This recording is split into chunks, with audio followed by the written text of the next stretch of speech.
Nucleus Properties Close Encounter, brought to you by Nucleus Properties. Nucleus Villas and Apartments, Kochi, Kottayam. Live life. Powered by Bright Light. പുതിയ Evo series from Bright Light വിരൽത്തുമ്പിലെ സൂര്യൻ. In association with Sanford Twister, rechargeable table fan with light. Goodwin Jewellers, ഹൃദയങ്ങൾക്കറിയാം ബന്ധങ്ങളുടെ മൂല്യം. പരിശുദ്ധമായ ചില ബന്ധങ്ങൾ വാക്കുകൾക്കതീതമാണ്. ഈസ്റ്റേൺ, ഇന്ത്യയിലെ number 1 spice company. Auto, formals and casuals. Auto, the perfect style for your characters. വീടായാൽ റൂഫ് വേണം, ജിയോ റൂഫ് തന്നെ വേണം. വീടായാൽ റൂഫ് വേണം, ജിയോ റൂഫ് തന്നെ വേണം.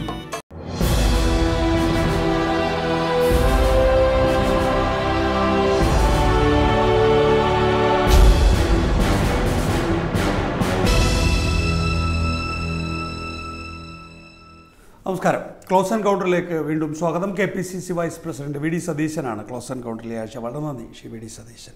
3 മേഖലാ ജാഥകൾ 19 തുടങ്ങുന്നു, 27 മധ്യമേഖലാ ജാഥ. മാറ്റിവെക്കണം എന്ന കേരള കോൺഗ്രസ് എമ്മിൻ്റെ ആവശ്യം സമ്മർദ്ദമാണ് എന്നും അത് വിട്ടുകൊടുക്കേണ്ടതില്ല എന്നും KPCC എക്സിക്യൂട്ടീവ് തീരുമാനിച്ചിട്ട് എന്തുകൊണ്ടാണ് മധ്യമേഖല മാത്രം ഒരു പ്രത്യേക തീയതിയിലേക്ക് എത്തിച്ചത്? അല്ല, KPCC എക്സിക്യൂട്ടീവിലെടുത്ത തീരുമാനം അനാവശ്യമായ സമ്മർദ്ദങ്ങൾക്ക് വഴങ്ങേണ്ടതില്ല എന്നാണ്. മാത്രമല്ല, ഈ ജാഥകളെല്ലാം അതാത് സമയത്ത് നടത്തണം. കാരണം UDF തീരുമാനിച്ച ജാഥ കൃത്യമായി നടത്തണം എന്നുള്ളൊരു തീരുമാനം, അതിനെ എൻഡോസ് ചെയ്യാണ് KPCC എക്സിക്യൂട്ടീവ് ചെയ്തത്. അപ്പോൾ എല്ലാ ജാഥകളും മാറ്റണം എന്നുള്ളൊരു ആവശ്യം വന്നു. അപ്പോൾ അത് ശരിയാവില്ല, അത് ബുദ്ധിമുട്ടായിരിക്കും എന്ന് നമ്മൾ അറിയിച്ചു.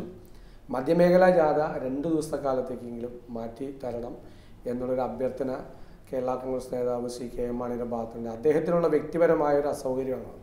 പക്ഷെ 2 ദിവസത്തേക്കായി മാറ്റാൻ ഞങ്ങൾക്ക് കഴിയില്ല. 26-ാം തീയതി രാഹുൽ ഗാന്ധി പങ്കെടുക്കുന്ന യൂത്ത് കോൺഗ്രസ് സമ്മേളനം കോഴിക്കോട് നടക്കുകയാണ്. അതുകൊണ്ടാണ് പിന്നീട് അത് 27-ാം തീയതിക്ക് മാറ്റിയത്.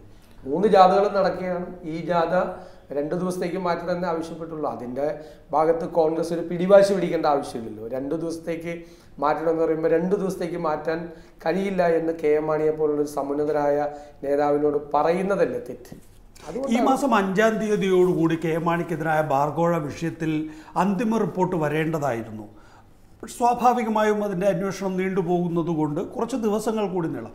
27-ാം തീയതി മധ്യമേഖലാ ജാഥ വരുന്നതിന് മുമ്പ് KM മാണിക്കെതിരായ വിജിലൻസിൻ്റെ അന്തിമ റിപ്പോർട്ട് നൽകിയിരിക്കും എന്ന കാര്യത്തിൽ ഉറപ്പുവരുത്തിയിട്ടില്ലേ KM മാണി ഇക്കാര്യത്തിൽ ഒരു തീയതി നിശ്ചയിക്കുന്ന? അങ്ങനെയുള്ള ഒരു കാര്യവും ഇതുമായിട്ട് ചർച്ച ചെയ്തിട്ടില്ല. ഇതൊരു കണ്ടീഷണലായിട്ട് നടന്ന ചർച്ചയല്ല. ഇത് UDFലെ സമുന്നതനായ ഒരു നേതാവ്, സംസ്ഥാനത്തെ ധനകാര്യമന്ത്രി, അദ്ദേഹത്തിൻ്റെ ഒരു വ്യക്തിപരമായ അസൗകര്യം, അതുകൊണ്ട് 2 ദിവസത്തേക്ക് മാറ്റിവെക്കണമെന്നും മാത്രമാണ് ആവശ്യപ്പെട്ടിരിക്കുന്നത്.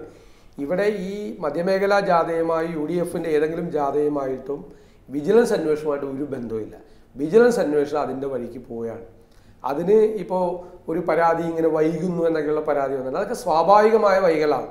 അന്വേഷണത്തിൻ്റെ വിവിധ ഘട്ടങ്ങളിലുണ്ടായ പുതിയ ഡെവലപ്മെൻ്റ് അനുസരിച്ചുള്ള അന്വേഷണം പോവുകയാണ്. അവിടെ മുഖ്യമന്ത്രിയോ ആഭ്യന്തരമന്ത്രിയോ ആരും അതിനകത്ത് ഇടപെടുന്നില്ല.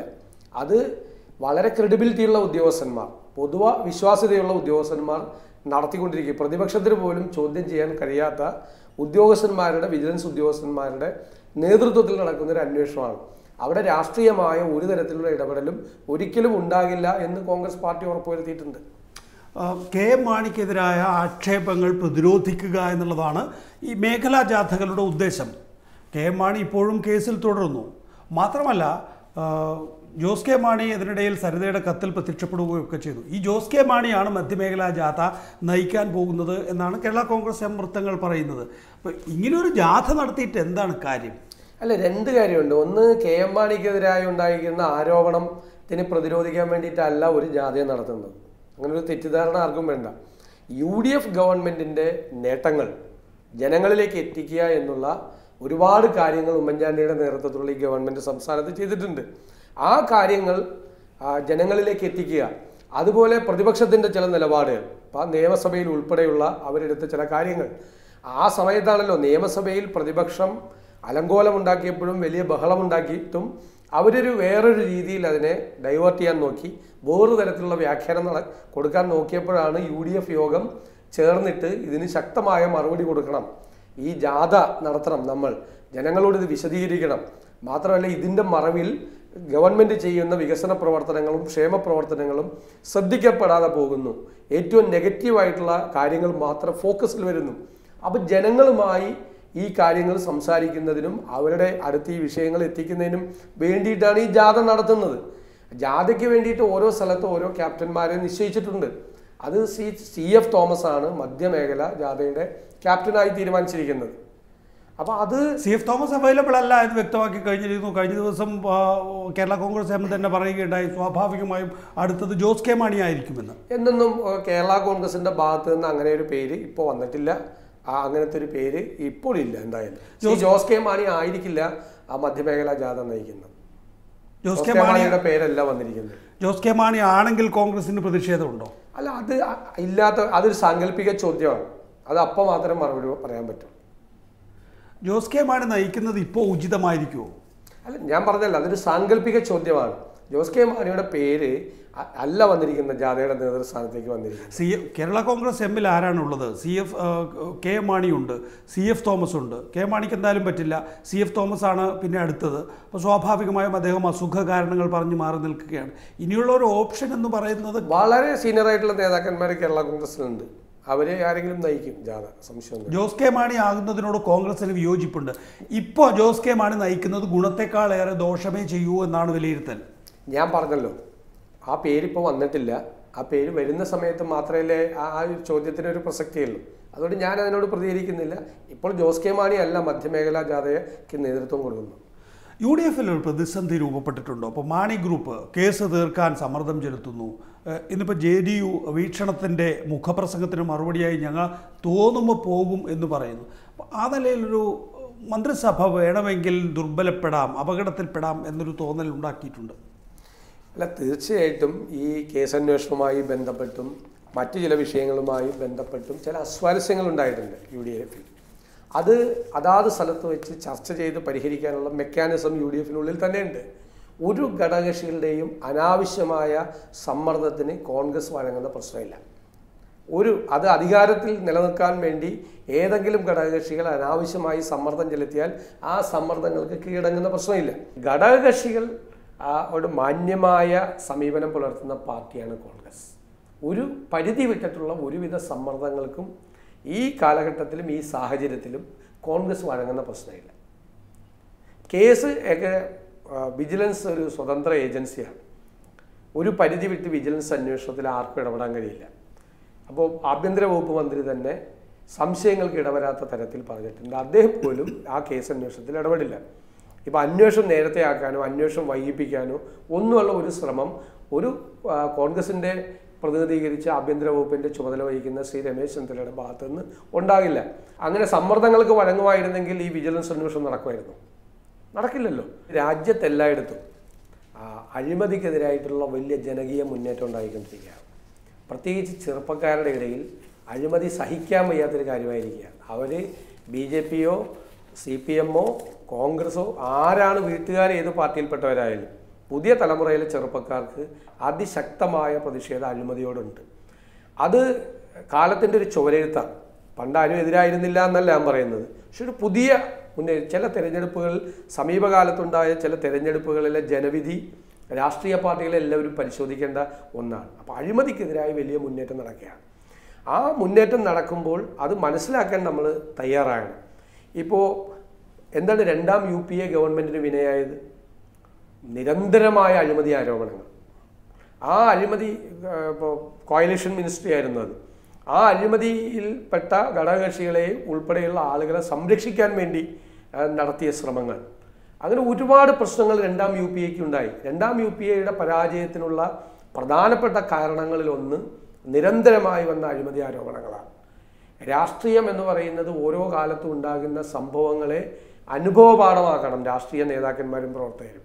ആ രണ്ടാം UPA ഗവൺമെൻറ്റിനുണ്ടായ അപകടം ഈ UDFിന് ഉണ്ടാകരുത് എന്ന് ആഗ്രഹിക്കുന്നവരാണ് കോൺഗ്രസിലെ അടുത്ത തലമുറയിൽപ്പെട്ട ഞങ്ങളെല്ലാവരും. അത് ചെറുപ്പക്കാരായ ആളുകളുടെ എല്ലാവരുടെയും ഒരു പൊതുവികാരമാണ്. അപ്പോൾ എന്തുകൊണ്ടോ ഒരു അഴിമതിയുടെ നിഴൽ ഈ UDF സർക്കാരിൻ്റെ മീതെ വീണിരിക്കുന്നു, ഒരു കരിനിഴൽ വീണിരിക്കുന്നു. അതിൽ നിന്ന് പുറത്ത് കടക്കണം. പുറത്ത് കടക്കുന്നത് എങ്ങനെയാണ് എന്ന് മുതിർന്ന നേതാക്കന്മാർ ചർച്ച ചെയ്യണം. ആ മുതിർന്ന നേതാക്കന്മാർ കോൺഗ്രസിൻ്റെ ഭാവിയെക്കുറിച്ച് കൂടി ചിന്തിക്കണം. കാരണം എവിടെ എന്ത് രണ്ടാം UPA-യിൽ ഘടകകക്ഷികളുമായി ബന്ധപ്പെട്ടുണ്ടായ പ്രശ്നങ്ങളുടെ എല്ലാത്തിൻ്റെയും വലിയ വില കൊടുക്കേണ്ടി വന്നത് കോൺഗ്രസ്സാണ് വില കൊടുക്കേണ്ടി വന്നത്. ഇവിടെയും വലിയ വലിയ ആരോപണങ്ങളും പ്രശ്നങ്ങളും ഉണ്ടാകുമ്പോൾ അന്തിമമായി വില കൊടുക്കേണ്ടി വരുന്നത് ഈ മുന്നണിക്ക് നേതൃത്വം നൽകുന്ന കോൺഗ്രസ്സാണ്. അപ്പോൾ കോൺഗ്രസിൻ്റെ ഭാവി ഏറ്റവും പ്രധാനപ്പെട്ട ഒന്നാണ്. അപ്പോൾ കോൺഗ്രസ് ഏത് പരിധിവരെ പോകാൻ പറ്റും? അപ്പോൾ മുതിർന്ന കോൺഗ്രസ് നേതാക്കന്മാർ വളരെ ഗൗരവത്തോടു കൂടി ചർച്ച ചെയ്യപ്പെടേണ്ട ഒരു പ്രധാനപ്പെട്ട കാര്യമാണ്. പിന്നെ അഴിമതി ആരോപണം വരുമ്പോൾ, ഗുരുതരമായ അഴിമതി ആരോപണങ്ങൾ വരുമ്പോൾ രാജിവെക്കണമോ വേണ്ടയോ എന്ന് തീരുമാനിക്കേണ്ടത് ഇന്നത്തെ കാലഘട്ടത്തിൽ അതാത് ആളുകളാണ്. അപ്പോൾ അതിനെ എല്ലാവരും മറികടക്കാൻ വേണ്ടിയിട്ട് ശ്രമിക്കും. അത് ഏതറ്റം വരെ പോകാൻ, രാജിവെക്കണോ വേണ്ടയോ എന്നുള്ളത് അതത് ആളുകളാണ് തീരുമാനിക്കുക എന്ന് പറയുമ്പോൾ തന്നെ ശ്രീ വി ഡി സതീശൻ അതിനു മുമ്പ് താങ്കൾ പറഞ്ഞ വാചകം ഞാൻ ഓർമ്മിപ്പിക്കുകയാണ്. ഇതിന് വില കൊടുക്കേണ്ടി വരുന്നത് കോൺഗ്രസ്സാണ്. അപ്പോൾ സ്വാഭാവികമായും അവർ തീരുമാനിച്ചാൽ പോരാ, കോൺഗ്രസിന്റെ ഭാഗത്ത് നിന്ന് ഒരു ഉപദേശമെങ്കിലും ഉണ്ടായിരിക്കുന്നത് നന്നായിരിക്കും പലപ്പോഴും. ഞാൻ പറഞ്ഞല്ലോ, മാത്രമല്ല ഇവിടെ KM മാണിയെ സംബന്ധിച്ചിടത്തോളം, K ബാബുവിനെ സംബന്ധിച്ചിടത്തോളം, KM മാണിയുടെ പാർട്ടിയിലെ ഏറ്റവും സമുന്നതനായ നേതാവ് അദ്ദേഹമാണ്. അദ്ദേഹത്തിന് ആ മന്ത്രിസ്ഥാനം ഒഴിഞ്ഞു കൊടുത്താൽ വീണ്ടും അദ്ദേഹം കുറ്റവിമുക്തനാകുന്ന ഘട്ടത്തിൽ അതേ സ്ഥാനത്ത് വരുന്നതുകൊണ്ട് യാതൊരു ബുദ്ധിമുട്ടും ഉണ്ടാകും. K ബാബുവിനെ സംബന്ധിച്ചിടത്തോളം അദ്ദേഹം പ്രതിനിധാനം ചെയ്യുന്ന സമുദായം ഇന്ന് UDF-ൽ വളരെ കുറവാണ്. അപ്പോൾ സ്വാഭാവികമായി അദ്ദേഹത്തിന് തിരികെ വരാം. അങ്ങനെ ഒരു സാഹചര്യം ഉണ്ടായിട്ട് പോലും 3 മാസത്തേക്കോ 6 മാസത്തേക്കോ പോലും ഞങ്ങൾ മന്ത്രിസ്ഥാനം ഒഴിഞ്ഞു നിൽക്കില്ല എന്ന് പറഞ്ഞ് ജനങ്ങളോട് യുദ്ധം ചെയ്യുന്നത് വലിയ നഷ്ടമുണ്ടാക്കുമെന്നുള്ളത് നിങ്ങളെപ്പോലുള്ളവർ വിലയിരുത്തുകയും എന്നാൽ അതിലൊരു നിലപാട് പറയുന്നതിൽ നിന്ന് ഒഴിഞ്ഞു മാറുക. അല്ല, നിലപാടിൽ ഒരു അവ്യക്തതയില്ല. ഞാൻ നിലപാട് വളരെ വ്യക്തമാക്കിയല്ലോ. മുതിർന്ന അഴിമതിയുടെ കരിനിഴൽ വീണിരിക്കുന്നു. അതിൽ നിന്ന് പുറത്തു കിടക്കണം. പാർട്ടിക്കും പുറത്തു കിടക്കണം, മുന്നണിക്കും പുറത്തു കിടക്കണം. പാർലമെന്റ് ഇലക്ഷന് ശേഷം UDF-ന്റെ ഗ്രാഫ് താഴോട്ട് പോയി. എന്തുകൊണ്ടാണ് അത് സംഭവിച്ചത്? എന്തുകൊണ്ടാണ് ഈ നിഴൽ ഇങ്ങനെ UDF-ന്റെ മേൽ വീണിരിക്കുന്നത്? അതിൽ നിന്ന് പുറത്തു കിടക്കാനുള്ള ഏത് ഉചിതമായ തീരുമാനം എടുക്കണം ലീഡർഷിപ്പ് എന്ന് ഞാൻ വ്യക്തമാക്കി പറഞ്ഞു. അങ്ങനെ ഒരു നിലപാട് വ്യക്തമാക്കുന്നതിൽ കോൺഗ്രസ് പരാജയപ്പെട്ടു എന്ന് ശ്രീ വി ഡി സതീശന് തോന്നുന്നുണ്ടോ? അല്ല, കുറച്ചുകൂടി ശ്രദ്ധയോടുകൂടി ആ സമയത്ത് പെരുമാറണമായിരുന്നു. കുറേ കൂടി ബുദ്ധിപൂർവമായ തീരുമാനങ്ങൾ എടുക്കണമായിരുന്നു. കോൺഗ്രസിൻ്റെ ഭാവിയെക്കുറിച്ച് കൂടി ആ സമയത്ത് മുതിർന്ന നേതാക്കന്മാർ ആലോചിക്കണമായിരുന്നു എന്നൊരു അഭിപ്രായമുള്ള ഒരാളാണ് ഞാൻ. അതായത് ആ ഘട്ടത്തിൽ KM മാണി രാജിവെക്കണമെന്ന് ആവശ്യപ്പെടാൻ VM സുധീരന് കഴിഞ്ഞില്ല എന്ന് പറയുന്നത് KM മാണി രാജിവെച്ചില്ല എന്നതിനപ്പുറത്തേക്ക് ഗൗരവമായ വിഷയം VM സുധീരൻ എന്ന KPCC അധ്യക്ഷന് ഘടകകക്ഷി മന്ത്രിയുടെ കാര്യത്തിൽ ഒരു തീരുമാനം പറയാനുള്ള ചങ്കൂറ്റം ഉണ്ടായിരുന്നില്ല. അല്ലാതെ KPCC പ്രസിഡന്റ് ശ്രീ VM സുധീരൻ്റെ മാത്രമേ പ്രശ്നമല്ല, ഒറ്റയ്ക്ക് ഒരാളുടെ പ്രശ്നം മാത്രമല്ല. മുതിർന്ന നേതാക്കന്മാർ, ഇപ്പോൾ കോൺഗ്രസിൽ കേരളത്തിൽ ഒരു കളക്റ്റീവ് ലീഡർഷിപ്പാണുള്ളത്. മുതിർന്ന നേതാക്കന്മാർ കുറച്ചുകൂടി ബുദ്ധിപൂർവമായും കുറച്ചുകൂടി തന്ത്രപരമായും കോൺഗ്രസിൻ്റെ ഭാവിയെ കൂടി കരുതിയിട്ടുള്ള തീരുമാനങ്ങൾ എടുക്കണമായിരുന്നു. ആ തീരുമാനങ്ങൾക്കനുസരിച്ചുള്ള നടപടികൾ ഉണ്ടാകണമായിരുന്നു എന്ന് വിചാരിക്കുകയും അതാ മുതിർന്ന നേതാക്കന്മാരോട് നേരിട്ട് പറയുകയും പാർട്ടി യോഗത്തിൽ അത് എൻ്റെ അഭിപ്രായം ഞാൻ പറഞ്ഞിട്ടുണ്ട്, വളരെ വ്യക്തമായി പറഞ്ഞിട്ടുണ്ട്. ഇത്രയും കാര്യങ്ങൾ എന്തായിരുന്നു ചെയ്യേണ്ടിയിരുന്നതെന്ന് അതിൽ അവർക്കൊരു ധൈര്യമില്ലാതെ പോയി. അല്ലെങ്കിൽ ഈ മന്ത്രിസഭ ഇവരുടെയൊക്കെ ദയാദായ്പ് കൊണ്ട് മാത്രം നിലനിൽക്കുന്നതാണ് എന്നുള്ള ഒരു ദൗർബല്യം UDF-നുണ്ടായിപ്പോയി. തീർച്ചയായിട്ടും ഒരു ദൗർബല്യം ഉണ്ടല്ലോ, കോൺഗ്രസിന് ഒരു ദൗർബല്യമുണ്ട്. കോൺഗ്രസിൻ്റെ സീറ്റുകളുടെ എണ്ണം കുറവാണ്. UDF-നുള്ള ഭൂരിപക്ഷം നാരോ മാർജിനാണ്. അപ്പോൾ അതിൻ്റെ ഒരു പ്രശ്നമുണ്ട്. ഓരോ വിഷയങ്ങൾ വരുമ്പോഴും നമ്മുടെ മുമ്പിൽ 2 ചോദ്യമാണ്. ഗവൺമെൻറ് തുടരണോ, ഗവൺമെൻറ് മുന്നോട്ട് പോകണോ, അതോ നമ്മൾ നടപടികളുമായി മുന്നോട്ട് പോകണോ എന്നുള്ള പ്രശ്നം വരും. അപ്പോൾ എല്ലാ വിഷയങ്ങൾക്കും നമ്മൾ ഇപ്പോൾ ഘടകകക്ഷികളെയോ അല്ലെങ്കിൽ പാർട്ടിക്കകത്തുണ്ടാകുന്ന പ്രശ്നങ്ങളെയോ താങ്കൾ തന്നെ നേരത്തെ സൂചിപ്പിച്ച UPA 2-ന്റെ അവസ്ഥയിലേക്ക് വരികയാണ്. 204-ൽ നിന്ന് 44-ലേക്ക് എത്തിയ ഒരു സാഹചര്യമുണ്ട്. അതായത് ഭരണം തുടരണോ അതോ ഇതൊക്കെ തുറന്നു പറഞ്ഞുകൊണ്ട് ജനങ്ങളുമായി യോജിച്ചു പോകണോ എന്നുള്ള ഒരു ഘട്ടം വന്നപ്പോൾ ഭരണം തുടർന്നാൽ മതി എന്നാണ് UPA 2 തീരുമാനിച്ചത്. അതാണ് ഇവിടെ എത്തിച്ചത്. മാത്രമല്ല ഇപ്പോൾ കൽക്കരി ലേലത്തിൻ്റെ കാര്യത്തിലായാലും സ്പെക്ട്രം ലേലത്തിൻ്റെ കാര്യത്തിലായാലും താത്വികമായി അത് PC ചാക്കോയാണെങ്കിലും കോൺഗ്രസ് നേതൃത്വമാണെങ്കിലും ജനങ്ങളോട് അവതരിപ്പിക്കുകയും എന്നാൽ ആ താത്വികമായ അവതരണമല്ല ജനം സ്വീകരിച്ചത്, പകരം അതിനെതിരായ പ്രചരണങ്ങളായിരുന്നു എന്ന് 44-ൽ എത്തിയപ്പോൾ നിങ്ങൾക്ക് ബോധ്യപ്പെട്ടില്ലേ? സമാനമായ വിധത്തിലാണ് ഇപ്പോൾ KM മാണിക്കെതിരെയും K ബാബുവിനെതിരായ വന്നിട്ടുള്ള ആക്ഷേപങ്ങൾ ജനങ്ങളിലേക്ക് എത്തിയിരിക്കുന്നു എന്ന് കോൺഗ്രസ് നേതാക്കൾക്ക് തന്നെ തുറന്നു പറയേണ്ടി വരുന്നത്. അപ്പോൾ സംശയത്തിൻ്റെ നിഴലിലായിരിക്കുന്നു കെ എം മാണിയും കെ ബാബുവും അടക്കമുള്ള മന്ത്രിമാർ. അവരോട് നിങ്ങൾ ഈ അന്വേഷണം തീരുന്നത് വരെ മാറി നിൽക്കൂ, അത് കഴിഞ്ഞതിന് ശേഷം നിങ്ങൾക്കുള്ളത് തന്നെയാണ് ഈ മന്ത്രിസ്ഥാനം എന്ന് തുറന്നു പറയാൻ കഴിയാത്ത ഒരു നേതൃത്വം കോൺഗ്രസിനുണ്ടായിപ്പോയത്, UDF ഉണ്ടായിപ്പോയതാണ് ഇപ്പോഴുണ്ടായിട്ടുള്ള അപജയങ്ങൾക്ക് കാരണം. ഞാൻ പറഞ്ഞല്ലോ, രണ്ടാം UPA ഗവൺമെൻറ്റിനുണ്ടായ അപകടം UDF ഉണ്ടാകരുത് എന്ന് കോൺഗ്രസ്സിലെ ഞാൻ ഉൾപ്പെടെയുള്ള അടുത്ത തലമുറയിൽപ്പെട്ട കോൺഗ്രസ്സിലെ ആളുകളെല്ലാവരും ആഗ്രഹിക്കുന്നു. കേരളത്തിലെ കോൺഗ്രസ് പ്രവർത്തകരെല്ലാവരും ആഗ്രഹിക്കുന്നു. അപ്പോൾ എന്താണ് രണ്ടാം UPAക്ക് പറ്റിയതെന്ന് നമുക്ക് വളരെ വ്യക്തമായിട്ടറിയാം. നാട്ടിൽ നടക്കുന്ന ആളുകളുടെ ഒരു ചിന്തയെയും ആളുകളുടെ സമീപനത്തെയും ഇത്തരം കാര്യങ്ങളിലുള്ള പുതിയ തലമുറയുടെ അഭിപ്രായത്തെക്കുറിച്ചും അറിയാം. അതുകൊണ്ടാണ് ഞാൻ വളരെ വ്യക്തമായി പറഞ്ഞത്. ഞാൻ അവ്യക്തമായിട്ടല്ല പറഞ്ഞത്. കാലത്തിൻ്റെ ചുവരെഴുത്ത് വായിച്ച് ഉചിതമായ തീരുമാനങ്ങൾ സമയത്തിൽ എടുക്കേണ്ടത് നേതൃത്വമാണ്. അപ്പോൾ ഈ കോൺഗ്രസ്സിലൊരു കളക്റ്റീവ് ലീഡർഷിപ്പാണുള്ളത്. ഞാൻ തന്നെ അവരോട് പറഞ്ഞു, യോഗത്തിൽ വെച്ച് തന്നെ പറഞ്ഞു, അവർ ലീഡർഷിപ്പിൽ ഇരിക്കുന്നത് അവരെ ഞങ്ങൾക്ക് വിശ്വാസമാണ്. അവർ ഉചിതമായ സമയത്ത് ഉചിതമായ തീരുമാനങ്ങൾ എടുക്കുമെന്നുള്ള വിശ്വാസമാണ് ഞങ്ങൾക്കുള്ളത്. ആ തീരുമാനങ്ങൾ കൃത്യമായി അവർക്ക് എടുത്തില്ലെങ്കിൽ അവരിലുള്ള വിശ്വാസം നഷ്ടപ്പെടുന്ന സ്ഥിതി വരും. താങ്കളുടെ ആവശ്യം എന്താണ്? കെ മാണിയോട് രാജി ആവശ്യപ്പെടണം കോൺഗ്രസ് നേതൃത്വം എന്നായിരുന്നു? അല്ല, ഞാനത് പാർട്ടിക്കകത്ത് ചർച്ച ചെയ്ത ഒരു വിഷയമാണ്. അത് ഞാൻ പുറത്തു പറയാൻ ഞാൻ ആഗ്രഹിക്കുന്നില്ല. കോൺഗ്രസിന് ഇതിൻ്റെ പാപഭാരം ചുമക്കാതെ ഈ വരുന്ന ആരോപണങ്ങളുടെയും കുഴപ്പങ്ങളുടെയും എല്ലാം പാപഭാരം കോൺഗ്രസിൻ്റെ തലയിൽ വീഴാതെ എല്ലാവരെയും രക്ഷിക്കാൻ എല്ലാവരും ശ്രമിക്കുമ്പോൾ കോൺഗ്രസിനെ ആര് രക്ഷിക്കുമെന്നുള്ളൊരു ചോദ്യമുണ്ട്. കോൺഗ്രസിനെ രക്ഷിക്കാനുള്ള നേതൃത്വം കൊടുക്കേണ്ടത് മുതിർന്ന നേതാക്കന്മാരാണ്. ആ മുതിർന്ന നേതാക്കന്മാരിൽ വിശ്വാസമുണ്ട്. അവരെടുക്കുന്ന തീരുമാനത്തെ ഞങ്ങൾ ഓൺ ചെയ്യും, ഞങ്ങളതിനെ ആദരിക്കും. എന്തുകൊണ്ടാണ്?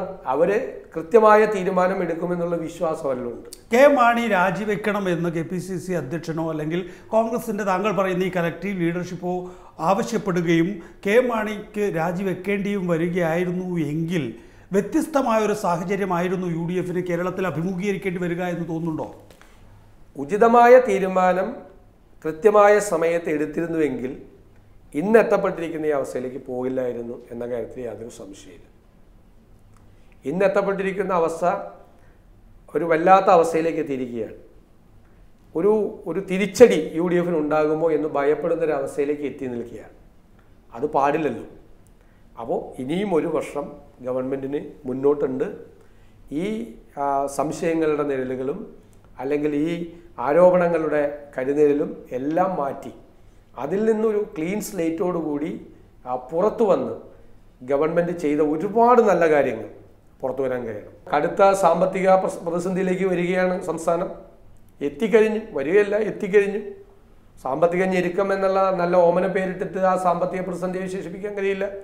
അപ്പോൾ ഇത്രയും നാൾ ഒരുപാട് നല്ല കാര്യങ്ങൾ ചെയ്തിട്ട് അവസാനം കൊണ്ടുപോയി കലവടയ്ക്കാൻ പറ്റില്ലല്ലോ. അപ്പോൾ അതനുസരിച്ചുള്ള തീരുമാനങ്ങൾ, ഗുണപരമായ മാറ്റം ഗവൺമെൻറ്റിൻ്റെ പ്രവർത്തനങ്ങളിൽ ഉണ്ടാകണം. ക്വാളിറ്റേറ്റീവ് ചേഞ്ച് എന്ന് പണ്ട് വേറെ പല കാര്യങ്ങൾക്കും വേണ്ടി ഉപയോഗിച്ചിട്ടുള്ള ആ വാക്ക് ഞാൻ ആവർത്തിക്കുകയാണ്. ഒരു ഗുണപരമായ മാറ്റം സർക്കാരിൻ്റെ പ്രവർത്തനങ്ങളിൽ ഉണ്ടാകണം. എന്നാൽ മാത്രമേ ഭരണ തുടർച്ച ഉണ്ടാകുകയുള്ളൂ. ഈ സംസ്ഥാന മന്ത്രിസഭയിൽ ഇപ്പോൾ കെ ബാബുവും കെ എം മാണിയും മാത്രമല്ല മുഴുവൻ കള്ളന്മാരാണ് എന്ന തോതിലുള്ളൊരു പ്രചാരണമുണ്ട്. KP മോഹനൻ മൊത്തം കോർപ്പറേഷൻ മേധാവികളുടെയും വിൽപ്പന ആരംഭിച്ചു കഴിഞ്ഞിരിക്കുന്നു. അനൂപ് ജേക്കബിനെതിരെ നിരവധി ആക്ഷേപങ്ങൾ മുന്നോട്ട് വന്നിരിക്കുന്നു. ലീഗ് മന്ത്രിമാർക്കെതിരെ നിയമസഭയ്ക്കും പുറത്തും ആക്ഷേപങ്ങൾ ഉയർന്നു വന്നിരിക്കുന്നു. ഇത്രയും ആരോപണങ്ങൾ നേരിട്ട ഒരു മന്ത്രിസഭ കേരള ചരിത്രത്തിലില്ല എന്നാണ് ഘടകകക്ഷിയായ RSPയുടെ general secretary professor TJ Chandrachoodan പറയുന്നത്. അതിനൊക്കെ സ്വാഭാവികമായ തിരിച്ചടി ഉണ്ടാകില്ലേ? അല്ല, ഞാൻ പറഞ്ഞല്ലോ, അഴിമതിയുടെ ഒരു നിഴൽ ഈ ഗവൺമെൻറ്റിൻ്റെ മീതെ വീണിരിക്കുന്നത്. എല്ലാവരും അഴിമതിക്കാരാണെന്ന് പറയുന്നതിനൊന്നും എനിക്ക് യോജിപ്പില്ല. പക്ഷേ നേതൃത്വത്തിലിരിക്കുന്ന ആളുകൾ, മന്ത്രിമാരായിരിക്കുന്ന ആളുകൾ ശ്രദ്ധിച്ചില്ലെങ്കിൽ ആ അഴിമതി താഴോട്ട് പടരും. അങ്ങനെയുള്ള ഒരു ആക്ഷേപം ഇപ്പോൾ ഉണ്ടായിട്ടുണ്ട്. അത് കേരള പ്രദേശ് കോൺഗ്രസ് കമ്മിറ്റി തന്നെ മന്ത്രിമാർക്കും ഗവൺമെൻറ്റിലിരിക്കുന്ന ആളുകൾക്കും കൃത്യമായ നിർദ്ദേശം കൊടുത്തിട്ടുണ്ട്. ഈ അഴിമതി ഇങ്ങനെ വ്യാപകമാകുന്നതിൽ ശ്രദ്ധ വേണം, അതിനെ പിടിച്ചു നിർത്താനുള്ള സംവിധാനം വേണം, അതിനെ കയറൂരി വിടാൻ പാടില്ല. അങ്ങനെ സംശയത്തിൻ്റെ മുൾമുനയിൽ നിന്ന് പോകാൻ കഴിയില്ല എന്നുള്ള നിർദ്ദേശം കൊടുത്തിട്ടുണ്ട്. ഇത് പാർട്ടി ചർച്ച ചെയ്തിട്ടുള്ള വിഷയമാണ്. UDF സർക്കാരിൻ്റെ ഇമേജിന് കോട്ടം വരുന്ന രീതിയിൽ, ഭംഗം വരുന്ന രീതിയിലുള്ള പ്രവർത്തികളുമായി ആര് പോയാലും അവരെ നിയന്ത്രിക്കാൻ കഴിയണം. ആരെയും കയറൂരി വിടരുത്. അതിനുള്ള നിയന്ത്രിക്കാൻ അതിന് നേതൃത്വം കൊടുക്കുന്ന മുഖ്യമന്ത്രിക്ക് അതിൻ്റെ ബാധ്യതയുണ്ട്. മുഖ്യമന്ത്രിയാണ് ഇത് ചെയ്യേണ്ടത്. പാർട്ടിക്ക് ചെയ്യാൻ പറ്റുന്നത് പാർട്ടിയുടെ നോമിനികളായിട്ടുള്ള മന്ത്രിമാരെ നിയന്ത്രിക്കാനും അല്ലെങ്കിൽ അവർക്ക് ചില നിർദ്ദേശങ്ങൾ കൊടുക്കാനും അവർക്കെതിരായിട്ടുള്ള ആക്ഷേപങ്ങൾ വന്നാൽ അത് പരിശോധിച്ച് വേണ്ട നടപടികൾ സ്വീകരിക്കാനേ പാർട്ടിക്ക് കഴിയുള്ളൂ. പക്ഷേ ഗവൺമെൻറ്റിൻ്റെ ദൈനംദിന കാര്യങ്ങളിൽ പാർട്ടിക്ക് ഇടപെടാൻ കഴിയില്ല. അപ്പോൾ പാർട്ടി ഗവൺമെൻറ്റും തമ്മിൽ CPM പോലെയല്ല. ഞങ്ങളൊരു നിശ്ചിത അകലം സൂക്ഷിക്കുന്ന ആണ് കോൺഗ്രസ്. CPM പോലെ ഫയലുകൾ AKG സെൻറ്ററിൽ വിളിച്ചു വരുത്തുന്നത് പോലെ ഇന്ദിരാഭവനിൽ ഫയലുകൾ വിളിച്ചു വരുത്തി ചർച്ച ചെയ്യുന്ന ഒരു പാർട്ടിയല്ല കോൺഗ്രസ്. ഭരണത്തിൻ്റെ ദൈനംദിന കാര്യങ്ങളിൽ കോൺഗ്രസ് പാർട്ടി ഇടപെടാറില്ല. അപ്പോൾ ഭരണത്തിൻ്റെ പൂർണ്ണമായ ഉത്തരവാദിത്വം, കുറേ കൂടി ഉത്തരവാദിത്വം ഒരു CPM മുഖ്യമന്ത്രിക്ക് ഉണ്ടാകുന്നതിനേക്കാൾ കൂടുതൽ ഉത്തരവാദിത്വം ഭരണപരമായ കാര്യങ്ങളിൽ ഒരു കോൺഗ്രസ് മുഖ്യമന്ത്രിക്കുണ്ട്. തീർച്ചയായിട്ടും ഉമ്മൻചാണ്ടിക്കുണ്ട്. പാർട്ടിയുടെ പൂർണ്ണമായ പിൻബലം അദ്ദേഹത്തിന് കൊടുക്കുന്നുണ്ടല്ലോ. നയപരമായ പ്രശ്നങ്ങൾ മാത്രമല്ലേ പാർട്ടിയിൽ അഭിപ്രായ വ്യത്യാസങ്ങളോ ചർച്ച വരുന്നത്. ദൈനംദിന കാര്യങ്ങളിൽ ആരും ഇടപെടാറില്ലല്ലോ. അത് പാർട്ടിക്ക്. അപ്പോൾ അതിനെ നല്ല രീതിയിൽ കൊണ്ടുപോകേണ്ടതും ഒരു ഭരണ തുടർച്ചയ്ക്കുള്ള അവസരം ഉണ്ടാക്കേണ്ടതിൻ്റെ ഉത്തരവാദിത്വം കൂടുതൽ നിക്ഷിപ്തമായിരിക്കുന്നത് ശ്രീ ഉമ്മൻചാണ്ടിയിലാണ്. ഇപ്പോൾ സമീപകാലത്ത് K. കരുണാകരനും AK ആന്റണിയുമാണ് കോൺഗ്രസിൻ്റെ മുഖ്യമന്ത്രി ആയിരുന്നത്. ഇവരുടെ രണ്ടുപേരുടെയും കാലഘട്ടങ്ങളിൽ ഒന്നുകിൽ അവരെ മാറ്റുകയോ അല്ലെങ്കിൽ അവരിൽ ഒരാൾ സ്വയം ഒഴിഞ്ഞു പോകുകയോ ചെയ്തിട്ടുണ്ട്. ആ നിലയിൽ ഒരു നേതൃമാറ്റം ആവശ്യപ്പെടുന്ന സ്ഥിതിയിലേക്ക് കാര്യങ്ങൾ എത്തിയിട്ടുണ്ടോ? നേതൃമാറ്റം എന്നൊരു വിഷയം ഇപ്പോൾ പാർട്ടിയുടെ പരിഗണനയിലില്ല. അതൊക്കെ സംബന്ധിച്ചുള്ള വിഷയങ്ങളൊന്നും ഇവിടെ തീരുമാനിക്കപ്പെടുന്ന കാര്യങ്ങളല്ല. അതെല്ലാം കോൺഗ്രസ് നേതൃത്വം ചർച്ച ചെയ്യേണ്ടതാണ്. ഒരു സംസ്ഥാനത്തെ ഇപ്പോൾ ഭരണകക്ഷിയാണ് കോൺഗ്രസ് നേതൃത്വം. കോൺഗ്രസ് ഇപ്പോൾ കേരളത്തിൽ ഭരണകക്ഷിയാണ്. അപ്പോൾ ഭരണവുമായി ബന്ധപ്പെട്ടുണ്ടാകുന്ന വിഷയങ്ങൾ, സ്വാഭാവികമായി ജനങ്ങൾക്കിടയിൽ കോൺഗ്രസിൻ്റെ സാധ്യതകൾ, ഇതെല്ലാം പരിശോധിക്കേണ്ടത് കോൺഗ്രസ് ദേശീയ നേതൃത്വമാണ്. കാരണം കോൺഗ്രസ് വലിയൊരു തിരിച്ചുവരവിന് ദേശീയ തലത്തിൽ ശ്രമിക്കുകയാണ്. വലിയൊരു തിരിച്ചുവരവിന് രാഹുൽ ഗാന്ധിയുടെ തിരിച്ചുവരവ്, അദ്ദേഹത്തിൻ്റെ പാർലമെൻറ്റിനും പുറത്തുള്ള പെർഫോമൻസ്, സോണിയാഗാന്ധിയുടെ നേതൃത്വത്തിൽ എല്ലാ പ്രതിപക്ഷ കക്ഷികളെയും കൂട്ടായി യോജിപ്പിച്ചുകൊണ്ട് നടത്തുന്ന പ്രവർത്തനങ്ങൾ, കഴിഞ്ഞ 10 മാസക്കാലം കൊണ്ട് നരേന്ദ്രമോദിക്ക് വ്യക്തിപരമായും മോഡി ഗവൺമെൻറ്റിനുണ്ടായ ചില പ്രതീക്ഷകൾക്ക് ഉണ്ടായ മങ്ങൽ ഏറ്റത്. അപ്പോൾ കോൺഗ്രസ് ആ ഒരു വല്ലാത്ത തളർച്ചയിൽ നിന്നും ഒരു കനത്ത തെരഞ്ഞെടുപ്പ് പരാജയത്തിൽ നിന്നും ഉയർത്തെഴുന്നേൽക്കുന്നൊരു ഘട്ടമാണ്. നെക്സ്റ്റ് ഇയർ നടക്കാൻ പോകുന്ന തെരഞ്ഞെടുപ്പിൽ ബംഗാളിലും കേരളത്തിലും തമിഴ്നാട്ടിലും പോണ്ടിച്ചേരിയിലുമാണ് തിരഞ്ഞെടുപ്പ് നടക്കുന്നത്. ഇപ്പോഴത്തെ സാധ്യത അനുസരിച്ച് ബംഗാളിലും തമിഴ്നാട്ടിലും യാതൊരു സാധ്യതയും കോൺഗ്രസിന് അധികാരത്തിൽ വരാനുള്ള സാധ്യതകളില്ല. വളരെ വിദൂരമായ സാധ്യതകളാണുള്ളത്. അപ്പോൾ കോൺഗ്രസ് ഒരു തിരിച്ചുവരവിന് ശ്രമിക്കുമ്പോൾ ദേശീയ തലത്തിൽ ആദ്യം കേരളമാണ് കോൺഗ്രസ് നേതൃത്വത്തിൻ്റെ മുമ്പിലുള്ളത് തിരിച്ചധികാരത്തിലേക്ക് വരാൻ. അതുകൊണ്ട് കേരളത്തിലെ ഗവൺമെൻറ്റിൻ്റെ പ്രവർത്തനങ്ങളും പാർട്ടിയുടെ പ്രവർത്തനങ്ങളും വളരെ ശ്രദ്ധയോടുകൂടിയാണ് കേന്ദ്ര നേതൃത്വം നോക്കിക്കാണുന്നത്. അവിടെ ഇടപെടേണ്ട സമയത്ത് അവരിടപെടും. യുക്തമായ തീരുമാനങ്ങളും ഉചിതമായ തീരുമാനങ്ങളും ഏത് കാര്യത്തിലും അവരെടുക്കും എന്ന് പൂർണ്ണമായ വിശ്വാസമുള്ള ഒരാളാണ്. കേരളത്തിലെ കോൺഗ്രസ് നേതൃത്വത്തിൻ്റെ ഭാഗമാണല്ലോ VD സതീശൻ. കേരളത്തിലെ സ്ഥിതിഗതികൾ ഹൈക്കമാൻഡിനെ ധരിപ്പിച്ചിട്ടുണ്ടോ? ഇവിടെ എന്താണ് നടക്കുന്നത് എന്നും ഇതിന് എന്ത് തിരുത്തലാണ് വേണ്ടത് എന്നും ഹൈക്കമാൻഡിനെ അറിയിച്ചിട്ടുണ്ടോ? അല്ല, കോൺഗ്രസ് ഹൈക്കമാൻഡുമായി റെഗുലറായി ഞങ്ങളെല്ലാം ബന്ധപ്പെടുന്ന ആളുകളാണ്. പ്രധാനപ്പെട്ട ആളുകളെല്ലാവരും എല്ലാ മാസവും അല്ലെങ്കിൽ എല്ലാ ആഴ്ചയും എന്നതുപോലെ കോൺഗ്രസിൻ്റെ ദേശീയ നേതൃത്വവുമായി ബന്ധപ്പെട്ട് സ്ഥിതിഗതികൾ ധരിപ്പിക്കാറുണ്ട്. ഓരോ വിഷയത്തിൽ എന്നോട് വ്യക്തിപരമായിട്ട് ഉള്ള ചോദ്യമാണെങ്കിൽ എന്നോട് നേരിട്ട് ചോദിക്കുന്ന കാര്യങ്ങൾക്ക് ഞാൻ വ്യക്തമായി അഭിപ്രായങ്ങൾ പറയാറുണ്ട്. ഇപ്പോൾ നമ്മൾ കോൺഗ്രസ് നേതൃത്വത്തോട് കേരളത്തിലെ രാഷ്ട്രീയ സ്ഥിതിഗതികളെക്കുറിച്ച് അവരെ ധരിപ്പിച്ചിട്ടുള്ള കാര്യം എനിക്ക് പരസ്യമായി പറയാൻ കഴിയില്ലല്ലോ, പക്ഷെ പറഞ്ഞിട്ടുണ്ട്. അതിനെക്കുറിച്ച് ബോധവാന്മാരാണോ ഹൈക്കമാൻഡ്? എന്തുകൊണ്ട് പഴയ കാലത്തെ പോലെ ഒരു നേതൃമാറ്റം എന്ന ആവശ്യം ഇപ്പോൾ ഗ്രൂപ്പോ അല്ലെങ്കിൽ സർക്കാർ ശരിയായ വിധത്തിലല്ല പോകുന്നത്, അഴിമതിയുടെ നിഴൽ വീണിട്ടുണ്ട് എന്ന് കരുതുന്നവർ ആ നിലയിലൊരു നേതൃമാറ്റമോ അല്ലെങ്കിൽ ഒരു മന്ത്രിസഭാ പുനഃസംഘടനയോ പരസ്യമായി ആവശ്യപ്പെടുന്നില്ല? അല്ല, അങ്ങനത്തെ ഒരു ആവശ്യമില്ല. ഇപ്പം മന്ത്രിസഭാ പുനഃസംഘടനയുടെ ഒന്നും പ്രശ്നം ഉദിക്കുന്നില്ല. മന്ത്രിസഭാ പുനഃസംഘടനയുടെ ഒന്നും ആവശ്യമില്ല. അവസാന വർഷമാണ്, ഒരു വർഷമുള്ളൂ. ഒരു വർഷം എന്ത് മന്ത്രിസഭാ പുനഃസംഘടന നടത്താനാ? മാത്രമല്ല, ഇതേ മന്ത്രിസഭയുമായിട്ട് ഉമ്മൻചാണ്ടി വന്നിട്ടല്ലേ പാർലമെൻറ്റിൽ 12 സീറ്റ് കിട്ടിയത്, പ്രതികൂലമായ കാലാവസ്ഥയിൽ വിജയമുണ്ടായത്. ഇതേ ഗവൺമെൻറ്റിന് തന്നെ നല്ല വിജയം ഉണ്ടാക്കാൻ കഴിയും. പക്ഷേ ഇപ്പോൾ എത്തി നിൽക്കുന്ന ഒരവസ്ഥയിൽ നിന്ന് പുറത്തു വരണം. അത് പുറത്തു വന്നേ മതിയാവും. അല്ലാതെ ടേക്കൺ ഫോർ ഗ്രാൻഡഡ് ആയി ഇല്ല കുഴപ്പമില്ല എല്ലാം നന്നായി പോകുന്നു എന്ന മട്ടിൽ പോകാൻ കഴിയില്ല. അങ്ങനെ പോയാൽ ഞാൻ അതുകൊണ്ടാണ് പറഞ്ഞത്, അങ്ങനെ പോയാൽ രണ്ടാം UPA ഗവൺമെൻറ്റിനുണ്ടാകുന്ന അപകടം ഉണ്ടാകുമോ എന്ന് ഭയപ്പെടുന്ന ആളുകളാണ് ഞങ്ങളെല്ലാവരും. അങ്ങനെ പോകാൻ അനുവദിക്കുന്ന പ്രശ്നവുമില്ല. ഞാൻ ചോദിക്കുന്നത് ഒരു നേതൃമാറ്റം വേണമെന്ന ആവശ്യം അത് പരസ്യമായി ഉന്നയിക്കാൻ എന്തുകൊണ്ടും മടിക്കുന്നു? അല്ല, പാർട്ടിയിൽ അങ്ങനെ നേതൃമാറ്റത്തിന് വേണ്ടി കലഹങ്ങൾ ഉണ്ടായിട്ടുണ്ട്, പാർട്ടി പിടിച്ചെടുക്കാൻ വേണ്ടിയിട്ടുള്ള കലഹങ്ങൾ ഉണ്ടായിട്ടുണ്ട്. അതെല്ലാം ഞങ്ങളെയൊക്കെ സംബന്ധിച്ചിടത്തോളം അനുഭവ പാഠങ്ങളാണ്. പാർട്ടിക്ക് ഉണ്ടായ ഡാമേജ്, അത്തരം പരസ്യമായ സംഘർഷങ്ങൾ ഉണ്ടാക്കിയിരിക്കുന്ന പ്രശ്നങ്ങൾ ഇത് ഈ കാലഘട്ടം വേറെയാണ്. അങ്ങനെ പരസ്യമായ വിവാദങ്ങൾ ഉണ്ടാക്കി 3 മാസം കഴിഞ്ഞാൽ ലോക്കൽ ബോഡി തിരഞ്ഞെടുപ്പാണ്. അവിടെ മത്സരിക്കുന്നത് സാധാരണക്കാരനായ പാർട്ടി പ്രവർത്തകരാണ്. VD സതീശൻ MLA ആകാനും ഉമ്മൻചാണ്ടി മുഖ്യമന്ത്രിയാകാനും രമേശ് ചെന്നിത്തല ആഭ്യന്തരമന്ത്രിയാകാനും ഒക്കെ പരിശ്രമിക്കുന്ന പാവപ്പെട്ട പ്രവർത്തകരാണ്. അവരവിടെ മത്സരിക്കാൻ പോകുന്ന സമയത്ത് കേരളത്തിലെ കോൺഗ്രസ്സിൽ ഒരു സംഘർഷം ഉണ്ടാക്കി അവരുടെ സാധ്യതകളെ തല്ലിക്കിടത്തിയാൽ അത് ഒരു കനത്ത അനീതിയായിരിക്കും. അങ്ങനെയൊന്നും ഇപ്പോഴുള്ള ആരും ചെയ്യില്ല എന്നാണ് എൻ്റെ. അതുകൊണ്ടാണ് ഒരു പരസ്യമായ നേതൃമാറ്റം. അഭിപ്രായ വ്യത്യാസങ്ങളൊക്കെ ഉണ്ടാവുമല്ലോ, അഭിപ്രായ വ്യത്യാസങ്ങളൊക്കെ ഉണ്ടാകും. സമീപനങ്ങളിലും നയപരമായ രീതികളിൽ അല്ലെങ്കിൽ ഗവൺമെൻറ്റിൻ്റെ പോക്കിലൊക്കെ പ്രതിഷേധങ്ങളും അമർഷവും വ്യത്യസ്തമായ അഭിപ്രായങ്ങളും ഒക്കെ ഉണ്ടാകും. അതൊക്കെ പരസ്യമായി പ്രകടിപ്പിക്കും. അതൊക്കെ അതിന് ഇപ്പോൾ പാർട്ടി വേദികളുണ്ട്. പാർട്ടി വേദികളിൽ പറയാറുണ്ട് ഞങ്ങളെല്ലാം. UDFൻ്റെ പ്ലാറ്റ്ഫോമുണ്ട്, പാർട്ടി KPCC എക്സിക്യൂട്ടീവ് റെഗുലറായി കൂടാറുണ്ട്, പാർട്ടി സർക്കാർ ഏകോപന സമിതി കൂടാറുണ്ട്. അവിടെയെല്ലാം അഭിപ്രായം പറയാനുള്ള സ്വാതന്ത്ര്യമുണ്ട്. കേന്ദ്ര നേതൃത്വത്തിൻ്റെ അടുത്ത് ഞങ്ങൾക്ക് പലർക്കും ആക്സസ് ഉണ്ട്. ഏത് സമയത്തും ഒരു അപ്പോയിൻമെൻറ്റ് ചോദിച്ചാൽ തരികയും ഞങ്ങൾ പറയുന്ന കാര്യങ്ങൾ ക്ഷമയോടുകൂടി കേൾക്കുകയും ചെയ്യുന്ന ഒരു ദേശീയ നേതൃത്വമുണ്ട്. അപ്പോൾ അവർ കേരളത്തിലെ സംഭവ വികാസങ്ങളെല്ലാം ശ്രദ്ധയോടുകൂടി പഠിക്കുകയും അപ്ഡേറ്റ് ചെയ്യുകയും ചെയ്യുന്നുണ്ട്. അപ്പോൾ അവർ എന്തെങ്കിലും തീരുമാനങ്ങൾ എടുക്കണമെങ്കിൽ അവരുടെ ഭാഗത്തു നിന്നാണ് എടുക്കേണ്ടത്, അവരത് എടുക്കും. അതായത് ഇവിടെ തിരുത്തലുകൾ ആവശ്യമുണ്ട്. ഇങ്ങനെ പോയാൽ പറ്റില്ല, UPA 2ൻ്റെ ഗതി വരും എന്ന നിലയിൽ നിങ്ങൾ കാര്യങ്ങൾ അവതരിപ്പിച്ചിരിക്കുന്നു. ഹൈക്കമാൻഡ് ഇക്കാര്യത്തിൽ ആലോചനകൾ നടത്തി വരികയാണ്. അപ്പോൾ സ്വാഭാവികമായും ഒരു ജനാധിപത്യ പ്രക്രിയ എന്നുള്ള നിലയിൽ നിങ്ങൾ ഇവിടെ കുഴപ്പമുണ്ടാകാതിരിക്കാൻ നോക്കുകയാണ്. അല്ല, ഒരിക്കലും ഇങ്ങനെ കുഴപ്പമുണ്ടാക്കാൻ പാടില്ലല്ലോ. നമ്മൾ എന്തിനാ ഇതെല്ലാം പറയുന്നതും ഇതെല്ലാം ചെയ്യുന്നതും? ഇത് ചൂണ്ടിക്കാണിക്കുന്നത് എന്തിനു വേണ്ടിയിട്ടാണ്? ദുരുദ്ദേശത്തിലാണ്. ഈ ഗവൺമെൻറ്റിനെ തകിടം മറിക്കാനാണോ? ഉമ്മൻചാണ്ടിയെ താഴെ ഇറക്കാനാണോ? അല്ല.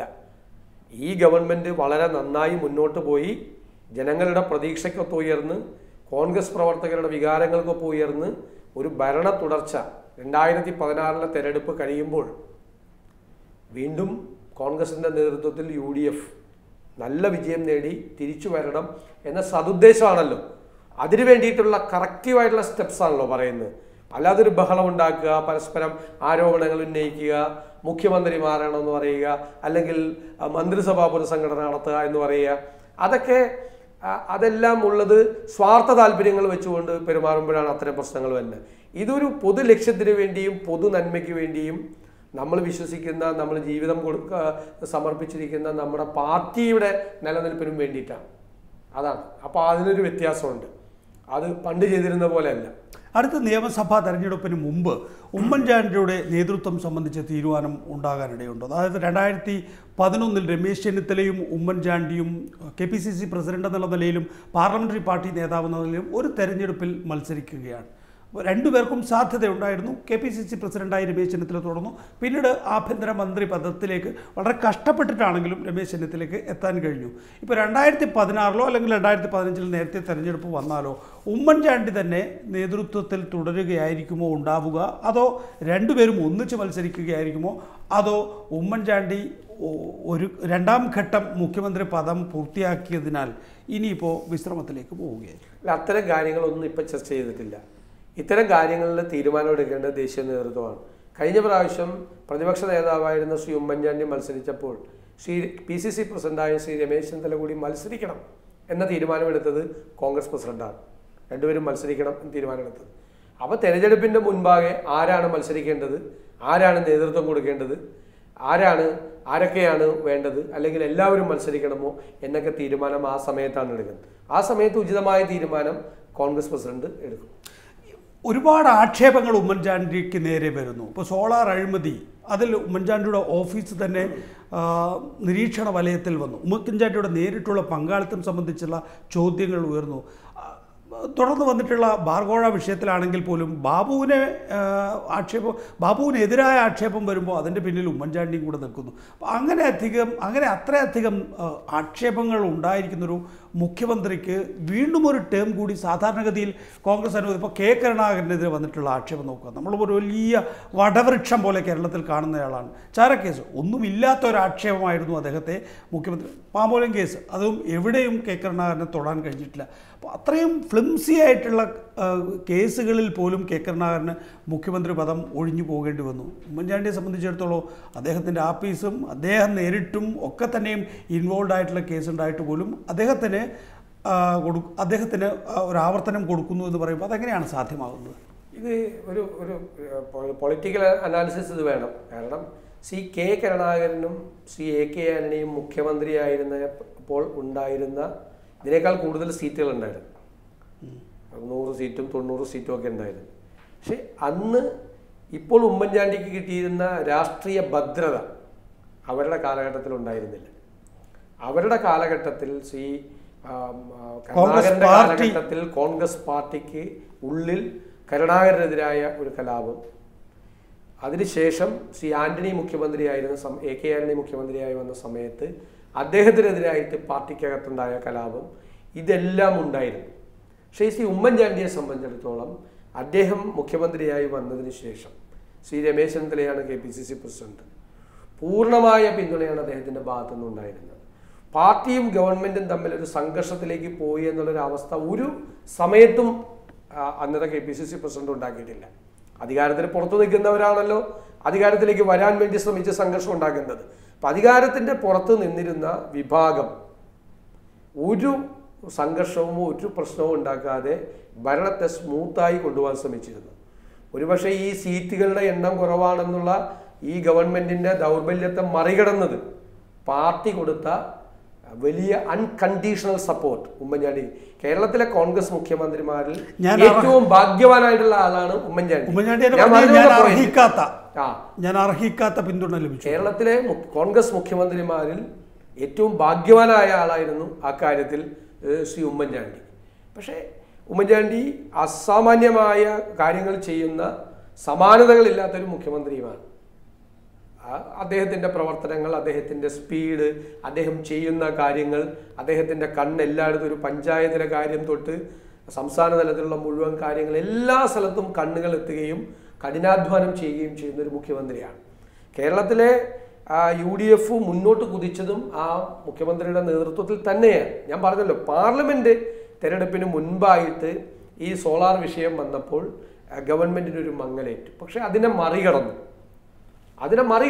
അതിനെ ഉമ്മൻചാണ്ടിയുടെ നേതൃത്വത്തിൽ മറികടക്കുകയും പാർലമെൻറ്റ് തെരഞ്ഞെടുപ്പിൽ നല്ല വിജയം നേടുകയും ചെയ്തു. പക്ഷേ ദൗർഭാഗ്യവശാൽ പാർലമെൻറ്റ് തെരഞ്ഞെടുപ്പിന് ശേഷം തുടർച്ചയായി ഉണ്ടാകുന്ന വിഷയങ്ങൾ ഗുണപരമല്ല.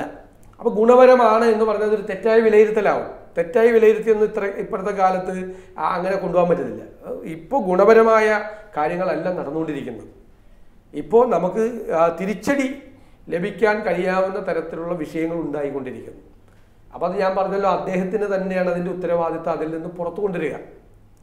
ഗവൺമെൻറ്റിൽ വളരെ ഉത്തരവാദിത്വത്തോടു കൂടി ഇപ്പോഴും പാർട്ടിക്കകത്ത് ബാർ വിഷയവുമായി ബന്ധപ്പെട്ട് KPCC പ്രസിഡന്റും മുഖ്യമന്ത്രിയും തമ്മിൽ അഭിപ്രായ വ്യത്യാസം ഉണ്ടായി എന്നതൊഴിച്ചാൽ പാർട്ടിയുടെ പിന്തുണ പൂർണ്ണമായി മുഖ്യമന്ത്രിക്കുണ്ടല്ലോ, ഇപ്പോഴും ഉണ്ടല്ലോ. അപ്പോൾ അതിൻ്റെ ഉത്തരവാദിത്വം അദ്ദേഹത്തിന് തന്നെയാണ്. ഇതിൽ നിന്ന് പുറത്തു കൊണ്ടുവരേണ്ടതിൻ്റെ ഉത്തരവാദിത്വം. മുഖ്യമന്ത്രിക്കൊരു ഉത്തരവാദിത്വവും മുഖ്യമന്ത്രിക്കൊരു ചുമതലയുണ്ട്. കോൺഗ്രസിൽ അങ്ങനെയാണ്.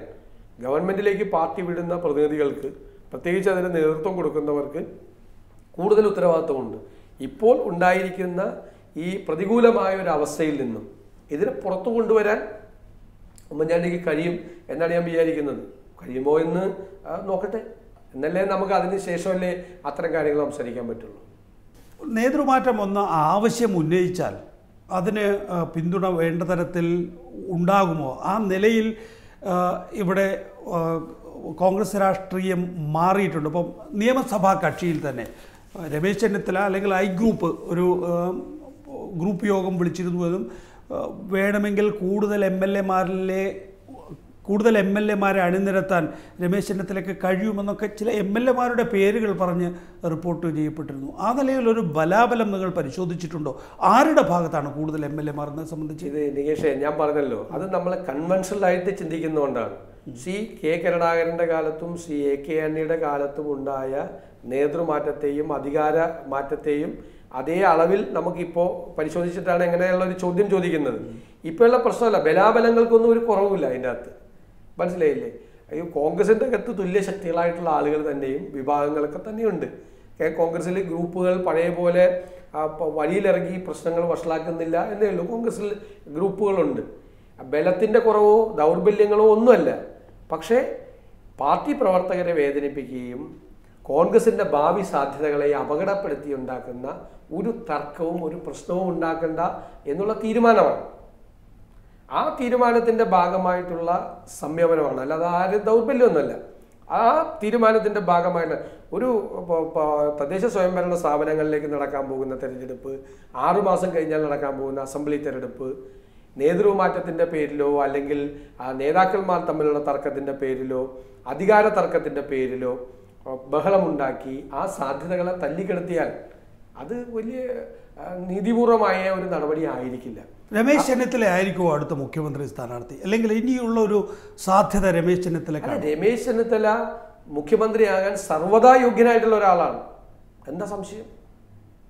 ഉമ്മൻചാണ്ടി കഴിഞ്ഞാൽ ഒരു ഓൾട്ടർനേറ്റീവ് എന്നുള്ള നിലയിൽ നിങ്ങൾക്ക് കാണിക്കാൻ ഒരു മുഖമുണ്ട്, അത് രമേശ് ചെന്നിത്തല. രമേശ് ചെന്നിത്തല കേരളത്തിലെ കോൺഗ്രസിലെ ഏറ്റവും പ്രസന്നമായ മുഖമാണ്. ജനങ്ങളുടെ മുന്നിൽ അവതരിപ്പിക്കാനുള്ള ഏറ്റവും പ്രസന്നമായ മുഖമാണ്. ഒരു സംശയ കാര്യത്തിലില്ല. അദ്ദേഹം മുഖ്യമന്ത്രിയാകാൻ യോഗ്യനായിട്ടുള്ള ഒരാളാണ്. അത് കോൺഗ്രസ് പറഞ്ഞില്ലേ, കോൺഗ്രസ് ഒരു ഗാലക്സി ഓഫ് ലീഡർഷിപ്പുള്ള പാർട്ടിയല്ലേ.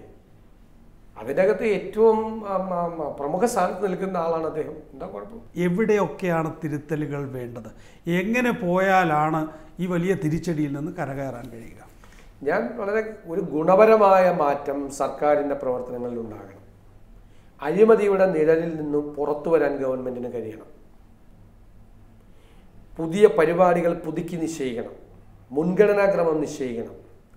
നമുക്കിപ്പോൾ വിഴിഞ്ഞം പദ്ധതി, ആയിരക്കണക്കിന് കോടി രൂപയുടെ പദ്ധതി, മെട്രോ റെയിൽ പദ്ധതി, കണ്ണൂർ വിമാനത്താവളം, സ്മാർട്ട് സിറ്റി, ലൈറ്റ് മെട്രോ, ഇതൊക്കെ കുറിച്ചാണല്ലോ ചർച്ച. ഒന്നും കുഴപ്പമില്ല, അതൊക്കെ നടക്കട്ടെ. പക്ഷേ സംസ്ഥാനം കടുത്ത സാമ്പത്തിക പ്രതിസന്ധിയിലാണ്. എത്രമാത്രം മെഗാ പ്രോജക്റ്റുകൾ ഏറ്റെടുക്കാൻ കഴിയും? ആയിരക്കണക്കിന് കോടി രൂപയുടെ മെഗാ പ്രോജക്റ്റുകൾ ഏറ്റെടുക്കുമ്പോൾ എവിടെയാണ് അത് ബെയർ ചെയ്യേണ്ടി വരുന്നത്? സാധാരണക്കാരനുള്ള വിധവാ പെൻഷൻ, വാർദ്ധക്യകാല പെൻഷൻ, വികലാംഗ പെൻഷൻ, ഇതൊക്കെ കൊടുക്കാതിരിക്കാൻ പറ്റുമോ? പ്രയോറിറ്റി വേണ്ടേ? ശക്തമായ വിലക്കയറ്റമുണ്ട്. മാവേലി സ്റ്റോർ, സപ്ലൈകോ സംവിധാനം ശക്തിപ്പെടുത്തണം. കൺസ്യൂമർ ഫെഡ് തകർന്ന് തരിപ്പണമായി കിടക്കുവാണ്, അത് മെച്ചപ്പെടുത്തണം. കോൺട്രാക്ടർമാർക്ക് പണം കൊടുക്കണം. ആ പണം കൊടുത്താൽ മാത്രമേ കേരളത്തിലെ റോഡുകൾ നല്ല രീതിയിലാവുള്ളൂ. ഇപ്പോൾ മൺസൂൺ വരാൻ പോവുകയാണ്. മൺസൂൺ കഴിഞ്ഞാൽ ഈ റോഡുകൾ മോശമാവും. അപ്പോൾ അതിനു മുമ്പ് കൃത്യമായി കോൺട്രാക്ടർക്ക് പണം കൊടുത്താൽ ഈ റോഡുകൾ, ഒക്കെ ഞങ്ങൾ നേരത്തെ ആവശ്യപ്പെടുന്ന കാര്യമാണ്. പഞ്ചായത്ത് ഇലക്ഷൻ വരുന്ന സമയത്ത് റോഡ് മോശമായി കിടന്നതുകൊണ്ടാണ് LDF തോറ്റതെന്ന് CPMൻ്റെ ഒരു വിലയിരുത്തലുണ്ട് കഴിഞ്ഞ പ്രാവശ്യം. അപ്പോൾ ഇത്തരം കാര്യങ്ങൾ ചെയ്യണം. മുൻഗണനാക്രമം പുതുക്കി നിശ്ചയിക്കണം ഗവൺമെൻറ്. അപ്പോൾ വികസനവും കരുതൽ എന്നുള്ള നന്നായി കൊണ്ടുവന്ന ഒരു നയത്തിന് എവിടെയോ വെച്ചൊരു ഡീവിയേഷൻ ഉണ്ടായി. അപ്പോൾ സാമ്പത്തിക പ്രതിസന്ധിയിലേക്ക് എന്താണ് കാര്യങ്ങൾ നയിച്ചത്? ഒരു വിലയിരുത്തൽ ആവശ്യമില്ലേ? എന്തുകൊണ്ടാണ് ഇത്രയും ഒരു കനത്ത സാമ്പത്തിക പ്രതിസന്ധിയിലേക്ക് പ്രവർത്തനങ്ങൾ വരെ വളരെ ഡിലേ ചെയ്തു പോകുന്ന തരത്തിൽ? ഇപ്പോൾ ധനകാര്യ വകുപ്പിലേക്ക് ഒരു പേപ്പർ പോയാൽ തിരിച്ചു കിട്ടാൻ വലിയ പാടാണ്. അതിങ്ങനെ കറയും കൊണ്ടിരിക്കും. ആ ധനകാര്യമന്ത്രിയോ ധനകാര്യ സെക്രട്ടറിയോ കുറ്റപ്പെടുത്തിയിട്ട് കാര്യമുണ്ടോ? കാരണം പണമില്ല. എന്തുകൊണ്ട് പണമില്ലാതായി? വരവിനനുസരിച്ചാണോ ചെലവ് ചെയ്തത്? ഇങ്ങനെ മെഗാ പ്രോജക്റ്റുകൾ പ്രഖ്യാപിക്കുകയും അതിനുവേണ്ടി കോടിക്കണക്കിന് രൂപ നീക്കിവെക്കുകയും ചെയ്യുമ്പോൾ മുൻഗണന നിശ്ചയിച്ച് നടത്തേണ്ട പരിപാടികൾക്ക് അത് മുന്നോട്ട് കൊണ്ടുപോകാൻ കഴിയാതെ വരും.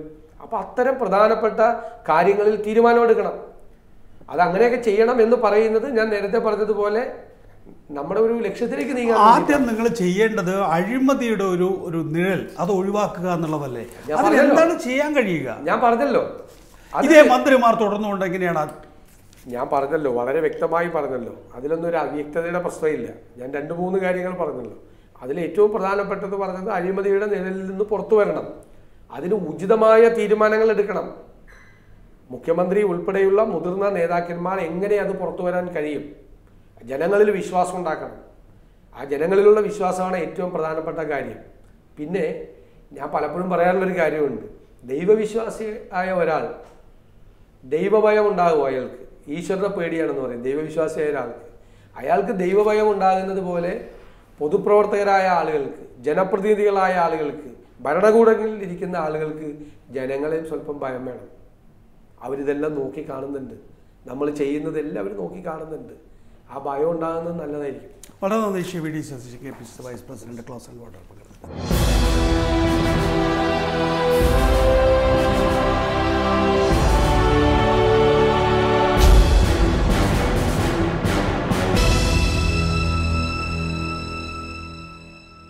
Nucleus Properties Close Encounter, brought to you by Nucleus Properties.